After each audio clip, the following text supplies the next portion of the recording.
विष्णुर्गुरुर्देवो महेश्वरः गुरुः साक्षात् परं ब्रह्म तस्मै श्रीगुरवे नमः। गुरवे सर्वलोकानां भिषजे भवरोगिणां निधये सर्वविद्यानां दक्षिणामूर्तये नमः।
ఇవాళ పూజ్య గురువులు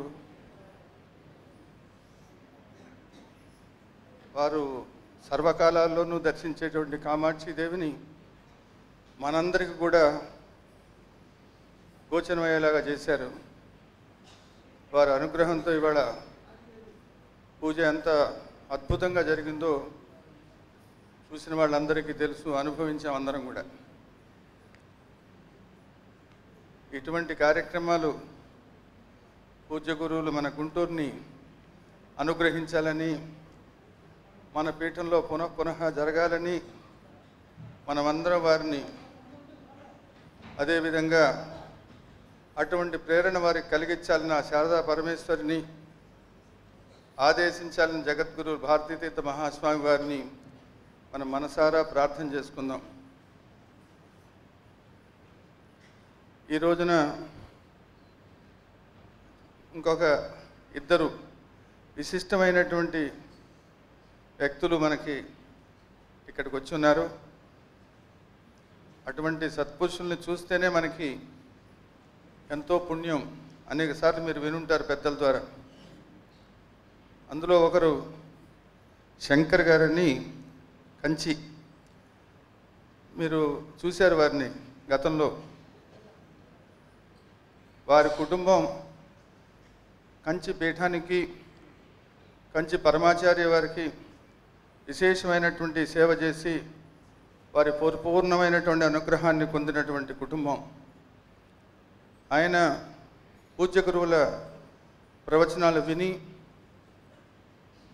వాటి ప్రభావంతో తన జీవన శైలిని సంపూర్ణంగా మార్చుకొని అన్ని వ్యాపారాలు వ్యాసంగాలు వదిలేసి చక్కగా గృహస్థుగా ఉండే వానప్రస్థుగా జీవిస్తున్నాడు. ఎంతో ధార్మికుడు. అనేకమైనటువంటి ధార్మిక కార్యక్రమాలు ఆయన చేస్తూ ఉంటారు. మా అందరికీ కూడా, మాకు మన పూజ్య గురువుల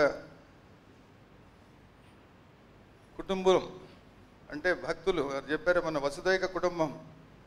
అలాగా ఎవ్వరికి దక్షిణాదిలో ఒక కాంచీపురమే కాదు, దక్షిణాదిలో ఏ కార్యక్రమం మనం ఏ సహాయం కావాలన్నా ఆయన ముందుంటారు. గత సంవత్సరం కార్తీక మాసంలో వారణాసి వెళ్ళినప్పుడు కంచిపీఠం తరఫున అక్కడ నిలబడి ఈ భక్తులందరూ రాకముందే విశేషమైనటువంటి శ్రమ చేసి కావాల్సినటువంటి సదుపాయాలన్నీ చేకూర్చి ఆరోగ్యాన్ని కూడా పట్టించుకోకుండా గురువుల వెంట వచ్చినటువంటి భాగవతులందరినీ సేవించాడు మహానుభావుడు. వారు అన్నగారు ఇవాళ రాలేదు, మల్లన్న గారని. ఆయన ఒక సత్పురుషుడు. ఆయన చొక్కా వేసుకొని నేను చూడలే. వారు పరమాచార్య స్వామివారు కంచి కామాక్షిదేవి అనుగ్రహాన్ని ఎంతగా పొందారంటే ఒక్క విషయం చెప్తే తమకు మీకు అర్థమవుతుంది. ప్రతి దీపావళి రోజున కామాక్షిదేవి అక్కడ కంచిలో కాకవారి సత్రం అని ఉంది, అక్కడికి వస్తుంది అమ్మ. వచ్చి ఆ రోజల్లా అక్కడే ఉంటుంది. వేదపారాయణ జరుగుతాయి. మరి ఇంకెక్కడికి ఏ దేవస్థానాన్ని కానీ ఇంకో చోటుకి ఎక్కడికి వెళ్ళదు తల్లి. మరి ఆ కుటుంబం ఎంత ధన్యమైన కుటుంబం, ఎన్ని జన్మలుగా ఎన్ని తరాలుగా వారు ఆ కామాక్షిదేవిని సేవిస్తే అటువంటి అనుగ్రహం కలిగిందో మనం అందరం కూడా ఊహించుకోవచ్చు. ఇటువంటి వాళ్ళని చూసినప్పుడల్లా మనకి ఆ స్ఫూర్తి కలగాలి. మన జన్మలు మనం ఎప్పుడు మార్చుకుంటాం, మన జీవితాలు మనం ఎప్పుడు బాగుపరుచుకుంటాం అనేటువంటి స్ఫూర్తి రావాలి. అందుకోసమే ఇటువంటి వ్యక్తుల్ని ఇక్కడ పరిచయం చేయడం జరుగుతుంది. అటువంటి నా సోదరుడు, చిన్నవాడే సోదరుడు పూజ్య గురువుల్ని పుష్పమాల అలంకరణ చేయవలసిందిగా ఆహ్వానిస్తున్నాను.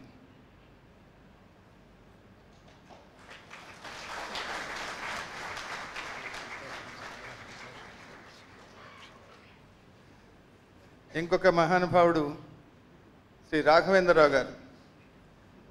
వారిని మీరు నెల్లూరు వాస్తవ్యులు, చార్టెడ్ అకౌంటెంట్. ఆయన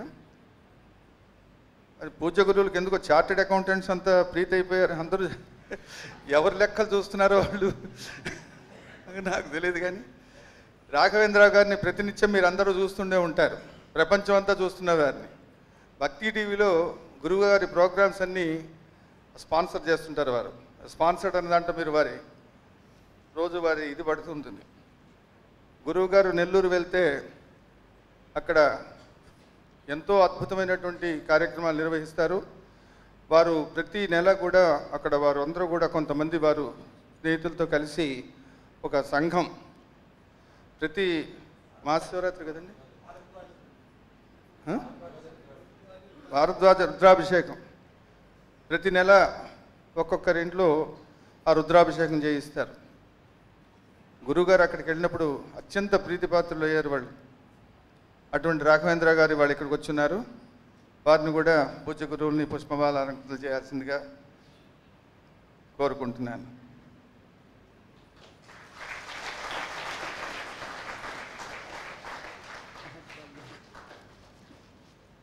మీకు ఎప్పుడూ సిద్ధంగా ఉంటుంది భాగ్యం.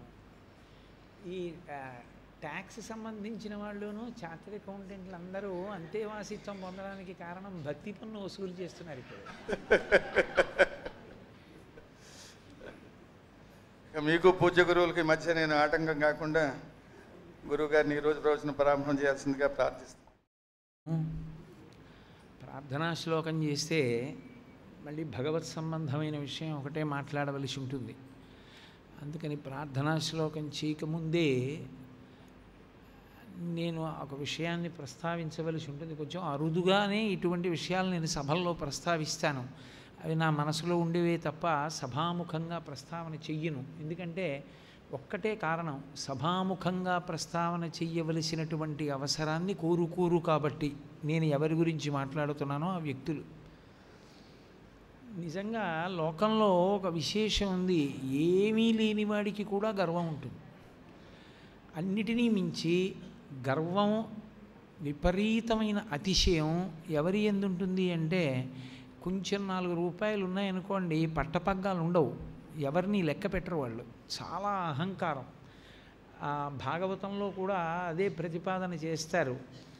కలవారి సుతులమనుచును అని ఆ నారద మహర్షి శాపం ఇచ్చినప్పుడు వాళ్ళకి ఎందుకు అహంకారము అంటే, కలవారి సుతులమనుచును కలకంఠులతోడి కూడి కానరు పరులన్ కలలోనైనను వీరికి గల గర్వం బణచి బుధుల చేర్చుట యొప్పున్నంటారు పోతన గారు.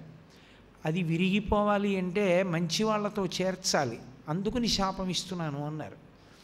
ఐశ్వర్యం ఎక్కడుంటుందో అక్కడ చాలా అహంకారం ఉంటుంది. ఐశ్వర్యము ఉండి అహంకారం లేకుండా విశేషమైనటువంటి వినయం ఉండాలి అంటే అది కేవలం శారదామాత యొక్క పరిపూర్ణమైనటువంటి అనుగ్రహ విశేషం. నేను ఎంతో కాలంగా పరిశీలిస్తున్నాను హరిప్రసాద్ గారిని. ఆయన దగ్గర పనిచేసేటటువంటి ఉద్యోగులకి ఇచ్చే జీతాలు ఎటువంటివో నా జీతం కూడా అంతే. నేను ఆర్థికంగా కోటీశ్వరుణ్ణి ఏం కాను, కానీ తృప్తిలో నన్ను మించిన ఐశ్వర్యవంతుడు ఇంకోడు ఉంటాడని నేను అనుకోవట్లేదు. నేనంత ఐశ్వర్యవంతుడు ఎందుచేత అంటే పరమేశ్వరుడు నాకేమి ఇవ్వలేదు, నాకు అన్నీ ఇచ్చాడు. అందుకని నా అంత ఐశ్వర్యవంతుడు లేడు. నేను గమనించింది, అంత ఐశ్వర్యం ఉన్నా ఎన్ని కష్ట సుఖాలు రానివ్వండి, వాటిని తట్టుకుని ఎప్పుడూ ఆ భగవద్భక్తే, ఎప్పుడూ ఆ పరమేశ్వర సేవనమే. నేను ఒక్కొక్కసారి అసలు ఈయన్ని పరిశీలిద్దాం, 6 నెలలు 7 నెలలు అయింది కదా అని కొంచెం ఆయన మనసు కుందుతుందేమో అని చూడ్డానికి తక్కువ చేసి మాట్లాడుతుంటాను. ఒక్కొక్కసారి కావాలని ప్రయత్నపూర్వకంగా చూస్తా.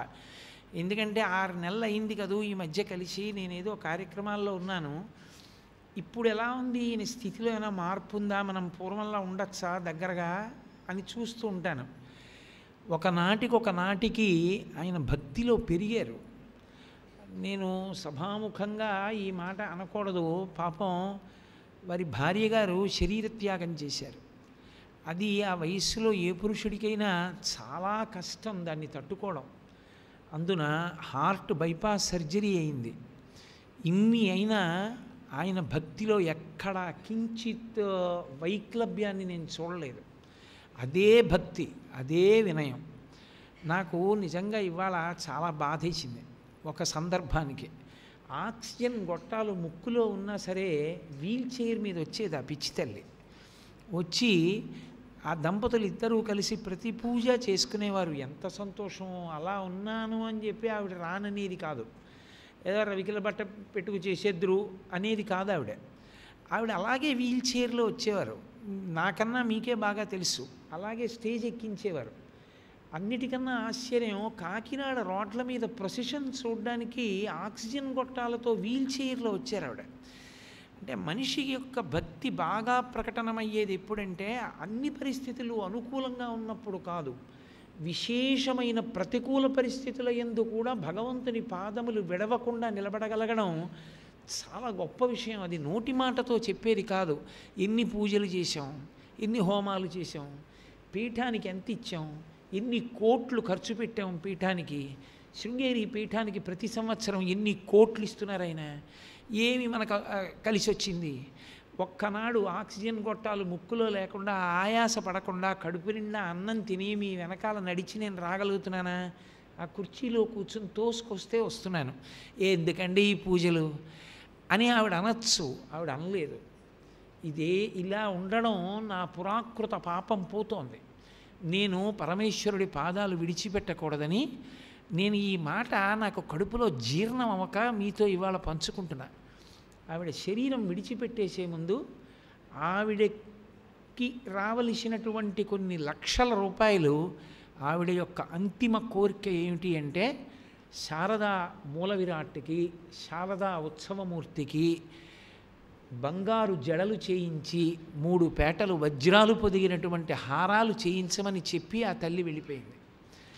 నిజంగా అంత ఐశ్వర్యం ఉండి ఆ స్థితిలో అబ్బబ్బా నేను ఒక్కొక్కసారి చూశాను, ఎంత ఆయాసపడేవారో, మాట కూడా వచ్చేది కాదు.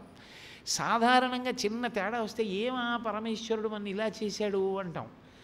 ఆవిడ అలా నాతో ఎప్పుడూ అనలేదు. ఆవిడ అలా అనలేదు.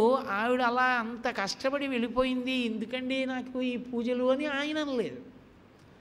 అది ప్రతిబంధకాన్ని తట్టుకున్నారు ఆ దంపతులు ఇద్దరు. పరమేశ్వరుడి సేవలో మగ్గిపోయారు. ఇవాళ కుంకుమార్చన చేయిస్తాను అని అన్నప్పుడు నన్ను ఆయన ఏదైనా ప్రత్యేక కార్యక్రమం అడిగారు. నేను చెప్పచ్చు, కానీ వాళ్ళ కొడుకు కోడలు కూర్చోకూడదు, దంపతులుగా కూర్చోవలసిన దాన్ని శాస్త్రానికి మినహాయింపు ఇస్తూ మీరు కూర్చోండని గురుస్థానంలో ఉన్న వ్యక్తి చెప్పకూడదు. అన్నిటికన్నా గొప్పది ఏది అంటే శాస్త్రమే. ఆ శాస్త్ర ప్రయోజనాన్ని, శాస్త్ర ప్రమాణాన్ని నిలబెట్టడమే భక్తి. శాస్త్రం కోసం కొన్ని చెయ్యకపోవడం భక్తి, శాస్త్రం కోసం చెయ్యడం భక్తి. మీరు కూర్చోకూడదు, దంపతులుగా తప్ప చెయ్యకూడదు అది. కాబట్టి మీ గోత్రం వాళ్ళు ఎవరైనా ఉన్నారా అని అడిగాను నేను. ఆయన ఆలోచించే లోపల నాకు ఆలోచన వచ్చింది. అందరి అభ్యున్నతి కొరకు అందరి ప్రతినిధిగా నువ్వెందుకు కూర్చుని చేయకూడదు అనిపించింది. నే చేస్తాను హరిప్రసాద్ గారు, నా భార్యతో కలిసి నేనే చేస్తా సువాసిని పూజ అన్నాను. తప్పకుండా చేయండి గురువుగారు అన్నారు. ఇంత కార్యక్రమం చేస్తుంటే నేను ఇవాళ ఆయన్ని పరిశీలనాత్మకంగా చూశాను. నా కొడుకు కూర్చోకూడదు, నా కోడలు కూర్చోకూడదు, నాకు కూర్చునేటటువంటి అదృష్టం పోయింది అని ఒక్క మాట ఎవరితోనన్నా ఏమిటోనండి ఇన్ని చేస్తున్నారు కానీ ఏది మా కుటుంబానికి ఈ భాగ్యం అని అనలేదు ఆయన. మురిసిపోయారు, ఎంతమంది చేసుకుంటున్నారు నాన్న, ఎంత సంతోషంగా చేసుకుంటున్నారు నాన్న అని. అందరి కోసం నేతి అప్పాలు చేయించి, నేతిగారులు చేయించి, నేను ఎలా చెప్పానో అలా చేసి పరమభక్తితో ఆ మూల ఒదిగి కూర్చుని ఒక స్థితిలో నేను పరిశీలించి ఆయన గోత్రనామాలు చెప్పకపోతే ఆయన ఎలా రెస్పాండ్ అవుతారో చూద్దాం అని. ఆయన ఏం అనలేదు. భగవతికి తెలుసు, గురువుగారికి తెలుసు, మనసులో ఆయన సంకల్పం చేయరా మా అభ్యున్నతి కోసం, నేను ఎందుకు అడగాలనుకున్నారు. ఆయన ఏం అడగలేదు, ఊరుకున్నారు. కానీ చాలా అపురూపం. లోకంలో సాలగ్రామం ఎక్కడ దొరుకుతుంది? రాళ్లలోనే దొరుకుతుంది. రాళ్లలోంచే తీయాలి సాలగ్రామాన్ని. ఐశ్వర్యం ఉన్నవాళ్ళు ఎందరో ఉన్నారు. కానీ తన కుటుంబం చెయ్యట్లేదు అని చెప్పి ఏటి సూతకం వచ్చినప్పుడు ఏ కార్యక్రమం చెయ్యకుండా దూరంగా ఉన్నవాళ్ళు నాకు తెలుసు. అది తప్పని నేను అన్ను కూడా, అదేం దోషం కాదు. అది చనిపోయిన వాళ్ళ అభ్యున్నతి కొరకు వేరు కార్యక్రమాలు చేస్తారు. కానీ మా కుటుంబం కూర్చోకపోతే ఏడాది పాటు వీళ్ళందరి యొక్క అదృష్టాన్ని ఎందుకు దూరం చేయాలి? వాళ్ళందరూ చేసుకోవడం నేను చేసుకోవడం కాదా అని అంత ప్రేమగా నిన్నను ఎన్ని మాటలు నాకు ఫోన్ చేశారో, వీడి దగ్గరికి ఇంకొక మాట ఇడితే దెబ్బలాడతాడేమోనని ఆయన అంతేవాసుల్ని పంపించి ఫోన్ చేసి అన్నీ నేను చెప్పినవి మర్చిపోతానేమోనని రాసుకుని అంత జాగ్రత్తగా అందరికన్నా ముందొచ్చి గోపూజ చేసి ఆయనకి ఏది అధికారం ఉందో ఆ పని చేసి అధికారం లేని దానికి అర్రులు చాచకుండా అంత మర్యాదతో నిలబడినటువంటి కుటుంబం. కాబట్టి నేను ఒక గురుస్థానంలో గురువుగారు అని పిలవబడి ఇంతమంది చేత గౌరవింపబడినప్పుడు సభాముఖంగా చెప్పడం నాకు ఇష్టం ఉండదు. నేను మనసులోనే ప్రార్థన చేస్తా. ఎవరి విషయంలోనైనా నేను సంతోషిస్తే త్రికరణ శుద్ధిగా నేను పూజ చేసుకున్నప్పుడు అమ్మవారిని ప్రార్థిస్తాను. అమ్మ వాళ్ళకి అభ్యున్నతిని కృప చెయ్యమ్మా అని అడుగుతాను. కానీ ఇవాళ నాకు కడుపులో ఇమడలేదు. ఏమిటో చాలా ఎంత సంతోషం కలిగిందో, ఎక్కడుంటారా ఇలాంటి వ్యక్తులు అనిపించింది. మీ అందరికీ తెలుసు, నువ్వు చెప్పవలసిన అవసరం ఏముందిరా, ఏడాదికి వారం రోజులు వచ్చేవాడివి, మాకు తెలియదా వాళ్ళ గురించి అని. కానీ మీతో కాకపోతే ఎవరితో పంచుకుంటాను నా సంతోషాన్ని? అంత మంచి కుటుంబాలు, అంత గొప్ప వ్యక్తుల్ని చూసినప్పుడు ఎంతో ఆనందం కలుగుతుంది. ఇవాళ ఆశ్చర్యం ఏంటంటే ఈ సభలో అటువంటి వ్యక్తులు చాలామంది ఉన్నారు. నాకు తెలిసి ఉండొచ్చు, తెలియకపోవచ్చు. ఆ మహానుభావుడు సముద్రాల కృష్ణమూర్తి గారు సుప్రీంకోర్టు జడ్జెస్ ఆయన యాక్ట్కి, సేల్స్ ట్యాక్స్ యాక్ట్కి ఆయన వ్రాసినటువంటి వ్యాఖ్యానాన్నే ప్రామాణికంగా తీసుకుని తీర్పులు ఇస్తాయి. ఇప్పటికీ ఆయన రాసిన పుస్తకాలే సుప్రీంకోర్టు జడ్జెస్ కూడా రిఫర్ చేస్తారు జడ్జిమెంట్ ఇచ్చే ముందు. అటువంటి వ్యక్తి శృంగేరి పీఠానికి హరిప్రసాద్ గారు ఎలా తన కష్టార్జితాన్ని పెట్టేశారో అలా ఇప్పటికీ తన కష్టార్జితం ₹1,00,00,000 పైచిలుకు ద్రవ్యాన్ని పరమాచార్య స్వామి వారికి ఇష్టమైన ప్రదేశమని శ్రీశైలంలోని కామకోటి మఠానికి పెట్టేశారు. అదేమైనా వారసత్వంగా కొడుకు వస్తుందా, కూతురుకు వస్తుందా? అక్కర్లేదన్నారు. నేను ఎప్పుడైనా పరమాచార్య గురించి ఒక్క మాట చెప్తే ఆయన కళ్ళు ఆనందంతో మెరిసిపోతాయి, ఆ కళ్ళల్లోకి నీళ్లు చిప్పిల్లుతాయి. ఎంత గొప్ప గొప్ప కుటుంబాలు!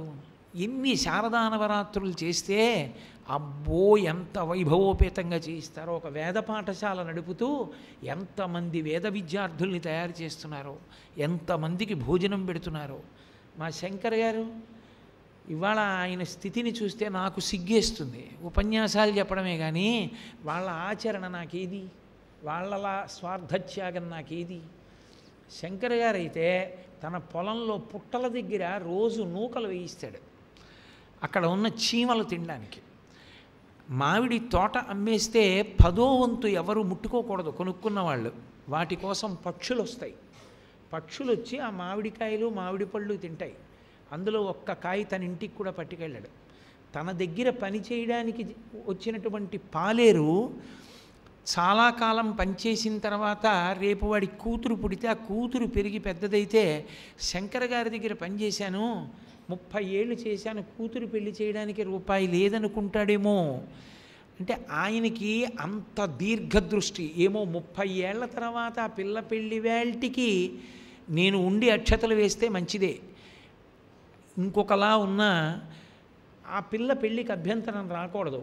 అందుకని పాలేరుకి కూతురు పుడితే 1,00,000 రూపాయలు ఫిక్స్డ్ డిపాజిట్ వేసి ఇచ్చేసాడు ఆయన. పాలేరుని తీసుకెళ్ళి వాడికి పుణ్య సంచయం ఉండాలని దేవాలయాలకి కుంభాభిషేకం చేయించి వాళ్ళ గోత్రనామాలతో పాలేరుని తీసుకెళ్ళి చేయించారు. నేను ఆ ఆయన జీప్ వేసుకుని తోటలోకి వెడుతూ ఉంటే నేను చూసా స్వయంగా. పక్షులు ఆనందంతో అరుస్తాయి. మాకెప్పుడు కాయలు పళ్ళు పెట్టేవాడు. ఆయన వెళ్ళి ఆఫీస్లో కూర్చుంటాడు, ఎక్కడో ఉంటుంది ఆవు, వెతుక్కుంటూ వచ్చి ఆయన ఆఫీసులో టేబుల్ మీద కూర్చుంటే పక్కన నించుంటుంది. దానికి అంత ప్రేమ. అలా చూస్తాడు ఒక గోవుని. నిజంగా తిరుమల పాదయాత్రకు వెళ్ళిపోయే వాళ్ళు వెళ్ళిపోతూ కబురు చేస్తే వాళ్ళు మధ్యాహ్నం 12 గంటలకు వచ్చే వాళ్ళకి తన పొలంలోనే ఉంటుంది వంటశాల, గిన్నెలు అన్నీ రెడీగా వంటలు చేయించేసి ఆ రోడ్డు మీదకి పంపించేస్తాడు, ఎన్ని వందల మంది అయినా. ఇంతటి ఉదాత్త చరిత్ర ఉన్నటువంటి వాళ్ళు. కాబట్టి ఇవాళ నేను హరిప్రసాద్ గారిని మనస్ఫూర్తిగా అభినందిస్తున్నాను. నేను పరదేవతని పాదములు పట్టి ప్రార్థన చేస్తున్నా, ఇంకా వినయంతో, ఇంకా భగవంతుని యొక్క అనుగ్రహం కలిగేటట్టుగా మీరు ఇలాగే మీ కుటుంబం ఉంచుకొని భగవన్మార్గంలో ప్రయాణించగలిగినటువంటి పరదేవత యొక్క నిర్హేతుక కృపాకటాక్ష వీక్షణములకు పాత్రులగుదురుగాక అని ఆ తల్లి పాదములు పట్టి ప్రార్థన చేస్తూ ఇప్పుడు నేను ప్రవచనం చేసేటటువంటి కార్యాన్ని ప్రారంభం చేస్తాను. శుక్లాంబరధరం విష్ణుం శశివర్ణం చతుర్భుజం ప్రసన్నవదనం ధ్యాయేత్ సర్వవిఘ్నోపశాంతయేత్. గురుర్బ్రహ్మా గురుర్విష్ణుః గురు సాక్షాత్ శ్రీ గురవే నమః. వ్యాసాయ విష్ణురూపాయ వ్యాసరూపాయ విష్ణవే నమో వై బ్రహ్మనిధయే వాసిష్ఠాయ నమో నమః. కూజంతం రామ రామేతి మధురం మధురాక్షరం ఆరుహ్య కవితాశాఖాం వందే వాల్మీకికోకిలం. శ్రుతిస్మృతిపురాణానాం ఆలయం కరుణాలయం నమామి భగవత్పాదశంకరం లోకశంకరం. వాగర్ధావివ సంపృక్తౌ వాగర్ధప్రతిపత్తయే జగతః పితరౌ వందే పార్వతీ పరమేశ్వరౌ. సూక్తిం సమగ్రహీతున స్వయమేవ లక్ష్మీ శ్రీరంగరాజమహిషీ మధురైః కటాక్షైః. వైదగ్ధ్యవర్ణగుణగుంభనగౌరవైర్యాం కండూలకర్ణకుహరాः కవయోధయంతి. హైమోద్వపుండ్రమజహన్మకుటం సునాసం మందస్మితం మకరకుండలచారుగండం బింబాధరం బహుళదీర్ఘకృపాకటాక్షం శ్రీవేంకటేశముఖమాత్మని సన్నిధత్తాం. విమలపటీ కమలకుటీ పుస్తకరుద్రాక్షసస్తహస్తపుటీ కామాక్షి పక్ష్మలాక్షి కలిత విపంచి విభాసి వైరించి. మనోజవం మరుతతుల్యవేగం జితేంద్రియం బుద్ధిమతాం వరిష్టం వాతాత్మజం వానరయూధముఖ్యం శ్రీరామదూతం శిరసా నమామి. ఆపదామపహర్తారం దాతారం సర్వసంపదాం లోకాభిరామం శ్రీరామం భూయో భూయో నమామ్యహం. హరి ఓం. పరమేశ్వర స్వరూపైన సభకి నమస్కారం.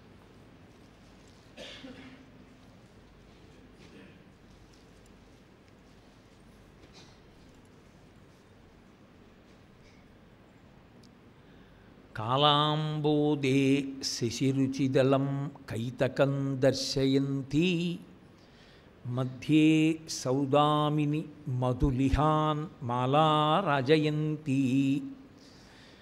హంసారావం వికచకమలే మంజుముల్లాసయంతీం కంపాతీరే విలసతి నవా కాపి కారుణ్యలక్ష్మీ అని పిలిచారు మూకశంకరులు. పరమాద్భుతమైన శ్లోకం. మహానుభావుడు ఏమి అనుభవించాడో ఆయన. ఆ ఆ కామాక్షి పరదేవత యొక్క కారుణ్యాన్ని అలా అనుభవించారు. ఆయన శ్లోకాన్ని పూర్తి చేస్తూ చివర అమ్మవారి పేరు ఒక కొత్తది పెట్టారు. కారుణ్యలక్ష్మీ అన్నారు. ఈమె కారుణ్యలక్ష్మి అన్నారు. లక్ష్మి అన్న మాటకు అర్థం ఏమిటంటే లక్ష్మను ప్రసరింపచేయున్నది లక్ష్మి. లక్ష్మ అంటే గుర్తు అని. ఒక గుర్తు ఉందనుకోండి, మనం పసిగడతాం ఇది ఇది అని. కుక్కలున్నవి జాగ్రత్త అని బోర్డు ఉందనుకోండి, ఓహో గబుక్కుని లోపలికి వెళ్ళకూడదు, ప్రమాదం ఉంటుంది అని మనం తెలుసుకుంటాం. చాలా పెద్ద మేడ అనుకోండి, ఓ వీరు ఐశ్వర్యవంతులు అని అర్థమవుతుంది. భూపసభాంతరాళమున పుష్కళ వాక్చతురత్వము. ఒకరు సభలో అనర్గళ ప్రసంగం చేశాడనుకోండి, ఓ ఈయన చదువుకున్నవాడు అని తెలుస్తుంది. అవి లక్ష్మ అంటే దాన్ని బట్టి గుర్తుపడతారు, ఈయనకి ఇది ఉన్నది అని.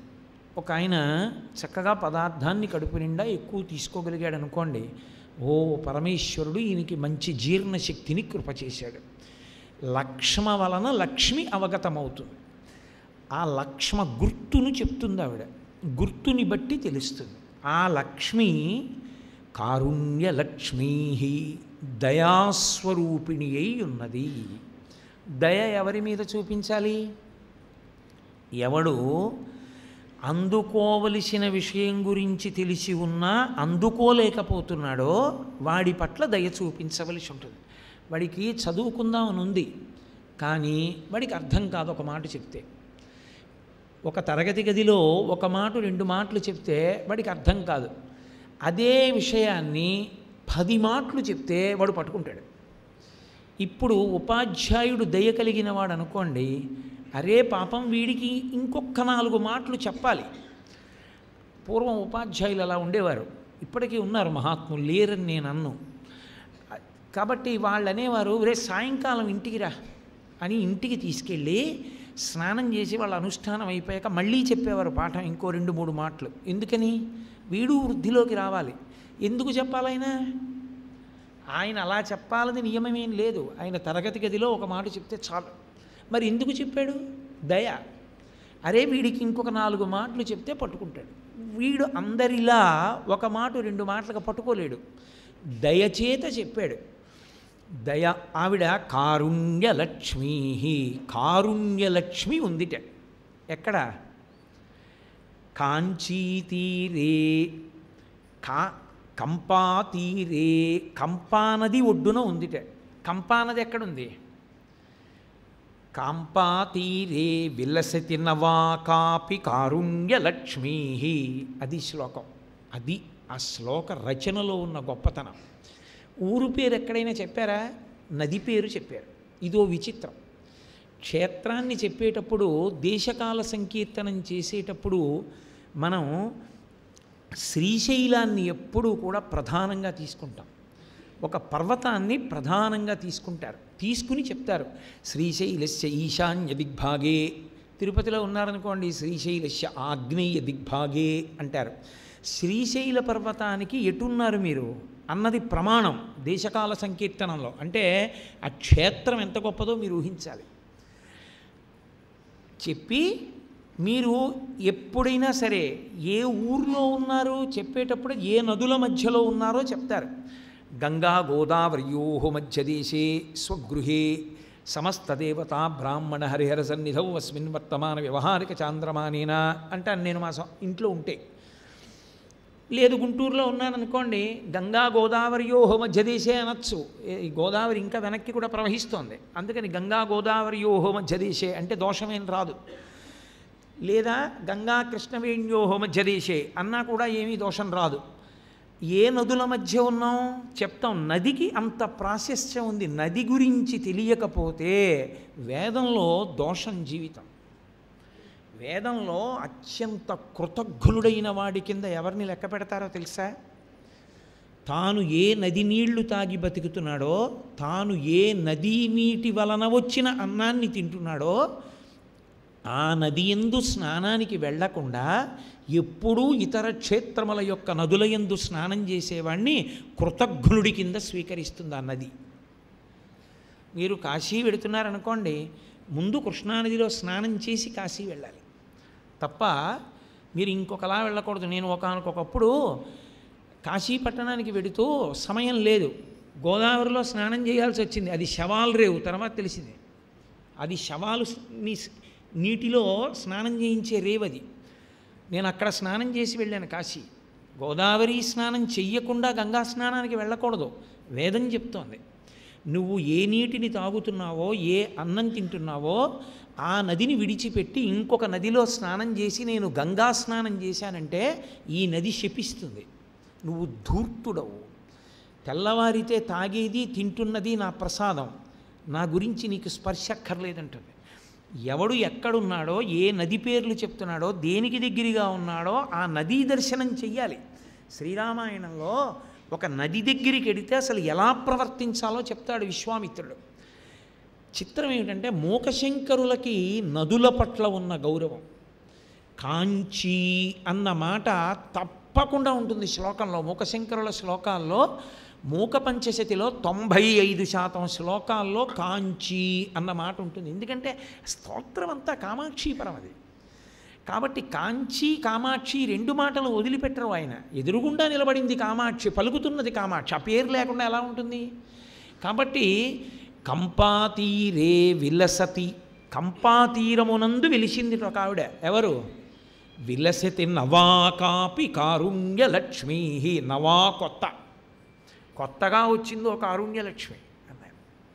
కొత్తగా వచ్చిందో కారుణ్యలక్ష్మి ఏంటి అంటే, ఆ దేవాలయం పేరు కారుణ్యలక్ష్మీ దేవాలయం అని ఉండదు. నువ్వు ఆ దేవాలయంలోకి వెళ్ళి ఆమె యొక్క గుణములను విచారణ చేస్తే, ఆమె స్వభావమును విచారణ చేస్తే, ఆమె అనుగ్రహ దక్షతను విచారణ చేస్తే, ఆమె ఏ కారుణ్యాన్ని ప్రసరించడానికి అలా కూర్చుందో నీకు అర్థమవుతుంది. ఇన్నాళ్ళు నేను ఆవిడ్ని చూసి ఒక పేరుతో పిలిచేవాడిని. ఇప్పుడు నాకు అర్థమైంది, నవా ఆవిడ కొత్తగా రాలేదు, నాకు కొత్తగా ఆలోచన వచ్చింది. ఆవిడ అదే కాదు, ఆవిడ కారుణ్యలక్ష్మి అని నాకు ఆలోచన వచ్చింది. చెప్పారా పేరు ఎవరో? చెప్పలేదు. కంపాతీరే, కంపానదీ తీరమునందు ఉంది ఆవిడ. కంపానదీ తీరమునందు ఉన్నటువంటి క్షేత్రమే కాంచీపురం. కాంచీపురమునందున్న దేవత కామాక్షి. కాబట్టి ఇప్పుడు కామాక్షి కారుణ్యలక్ష్మి. నేను మీకు ముందు ఆఖరి పాదం దగ్గరికి వెళ్ళావు. మహాత్ములు చేసిన శ్లోకాన్ని పరిశీలనం చేసేటప్పుడు మీరు ధ్యానం చేయవలసి ఉంటుంది తప్ప, మీరు ధ్యానం చేయకుండా శ్లోకం జోలికి వెడితే మీకు దాంట్లో ఉన్నటువంటి అమృతం అందదు. నేను చెప్పినట్టు ఆయన కామాక్షి గురించి చెప్తున్నాను అని అనలేదు ఆయన ఆ శ్లోకంలో. అసలు ఆయన ఎక్కడా కామాక్షి పేరెత్తలేదు. ఆయన చాలా గంభీరమైన శ్లోకం చేశాడు. ఎందుకని? కొత్త కారుణ్యలక్ష్మి ఆయనకి ఎలా కనపడిందో మీకు అలా కనపడాలి, అది ఆయన ఉద్దేశం. మీకు అలా కనపడింది అనుకోండి, మీలో పొంగొచ్చేస్తుంది, ఆనందం వచ్చేస్తుంది. ఆ ఆనందం వచ్చేస్తే మీరు ఎదురుగుండా సువాసిని కాళ్ళు కింద పెట్టి పళ్ళెల్లో పూజ చేయించుకుంటున్నా మీకు కాంచీపురంలో పద్మాసనం వేసుకుని కూర్చుని చెరుకు కర్ర పట్టుకున్నటువంటి కామాక్షి కనపడుతుంటుంది.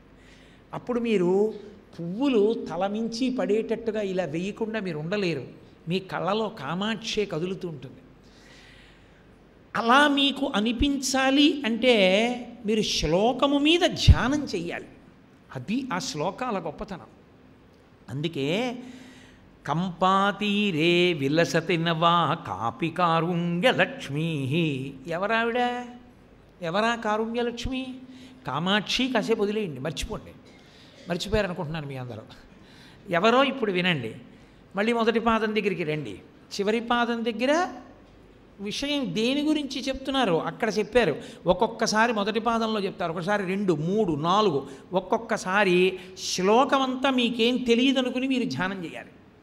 చేస్తే మీకు వస్తుంది. అప్పుడు ఆయన మొదటి పాదంలో అన్నారు, ఆ తల్లి కాలాంబోదే శశిరుచిదళం కైతకం దర్శయంతి.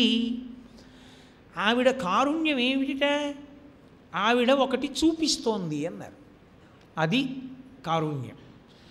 ఆవిడ దగ్గరికి వెడితే ఒకటి కనపడుతుంది. ఏమిటి కనపడుతుంది? కాలాంబోదే, కాతో కాతో మొదలుపెట్టారు, కకారంతో కాలా అంటూను. కాలాంబోదే అంటే నల్లని మేఘం, నల్లని మేఘం ఉందిట. కాలాంబోదే శశిరుచిదళం కైతకం, కైతకం అంటే మొగలి. ఒక మొగలి రేకు చాలా అందంగా ఉంటుంది. మీరు ఎప్పుడైనా రైల్లో చీకట్లో వెళ్ళిపోతున్నప్పుడు పౌర్ణమి వేళలో మొగలి పొదలో బాగా విరిసినటువంటి మొగలి పువ్వు చీకట్లో చూస్తే మీకు దాని అందం తెలుస్తుంది. సాధారణంగా అవి ఎప్పుడు కనపడతాయంటే రాత్రి వేళ రైల్లో వెడుతూ ఔటర్లో సిగ్నల్ లేక రైలు ఆగిపోతే పొలాల పక్కన కనపడతాయి. మా సామర్లకోట రైల్వే స్టేషన్ పక్కన ఉంటుంది పెద్ద పెద్ద మొగలి పొదలు. అక్కడ మీరు అద్దంలోంచి చూస్తే పూసిన మొగలి పువ్వు కనపడుతుంది. రెల్లు దుబ్బొకటి, మొగలి పువ్వు ఒకటి, మహాందం. శ్రీకాకుళంలో శ్రీముఖలింగ దర్శనానికి వెడుతూ నాగావళి నది